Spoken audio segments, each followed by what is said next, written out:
नई शिक्षक नियमावली में संशोधन के बाद एक बार फिर से बिहार की राजनीति गर्मा चुकी है। बिहार के शिक्षक अभ्यर्थियों या फिर बिहार के शिक्षकों इसका लगातार विरोध कर रहे हैं, तो वहीं सरकार की नीतियों को लेकर आक्रोशित नजर आ रहे हैं। इस बीच रणनीतिकार प्रशांत किशोर ने नीतीश सरकार पर तेजस्वी यादव के मंत्री पर जमकर निशाना साधा है, तो वहीं मूर्ख बताया है। बता दें आपको कि नई नियमावली में संशोधन हो गया है। बाहर के अभ्यर्थी कहीं ना कहीं अब आकर बिहार के पात्रता परीक्षा में शामिल हो सकेंगे, तो वहीं बिहार के शिक्षक बन सकेंगे। प्रशांत किशोर ने बीपीएससी पर सवाल खड़ा कर दिया है, तो वहीं लगातार तंज कसा प्रशांत किशोर ने। चुनावी रणनीतिकार लगातार महागठबंधन सरकार पर तंज कसते हुए नजर आते हैं, तो वहीं एक बार फिर से बिहार की नई शिक्षा नीति पर उन्होंने सवाल खड़ा कर दिया है, तो वहीं जमकर निशाना साधा है। बता दें आपको कि बिहार में शिक्षक बहाली को लेकर जारी नई नियमावली में बार बार बदलाव पर बवाल जारी है। एक बार फिर संशोधन किया गया है और जिसके तहत अब अभ्यर्थियों को बिहार का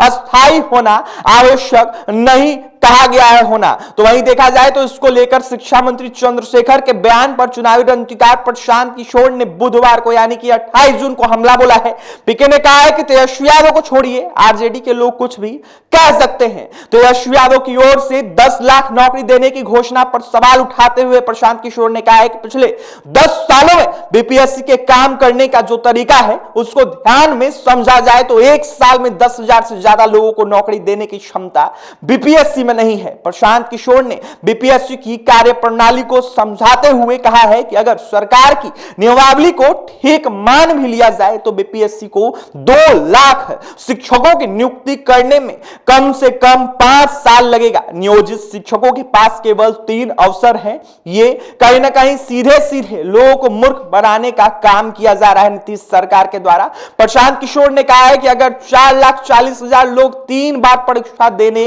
जाएंगे तो 12 लाख लोगों की परीक्षा कौन लेगा। उन्होंने सवाल खड़ा कर दिया। उन्होंने कहा है कि जब मूर्ख व्यक्ति को नेता या मंत्री बना देंगे तो वो कहीं ना कहीं यही काम करेगा। तो वहीं तेजस्वी यादव ने चुनाव में 10 लाख नौकरी देने का वादा किया था और कहा था कि पहली कैबिनेट में एक साइन करेंगे और आपको नौकरी मिल जाएगी। ये दिखता है कहीं ना कहीं कि आप कितने बड़े अज्ञानी हैं। किसी कैबिनेट के पास ये अधिकार ही नहीं है कि एक साइन पर नौकरी मिल जाएगी। शिक्षा मंत्री ने कहा है कि देश के विभिन्न राज्यों के जो टैलेंटेड छात्र हैं, बेरोजगार हैं, वो शिक्षक भर्ती परीक्षा में भाग लेंगे। हम लोगों के लिए एक समस्या सामने है कि मैथ, केमिस्ट्री, फिजिक्स और अंग्रेजी में ऐसे अभ्यर्थी नहीं मिल पाते हैं और सीट खाली रह जाती है। इसके लिए यह किया गया है बेहतर शिक्षण कार्य हो सकेगा और साइंस और अंग्रेजी की समस्या थी, इसके लिए कहीं ना कहीं देखा जाए तो यह निर्णय लिया गया है। देखा जाए तो कहीं ना कहीं इलिटरेट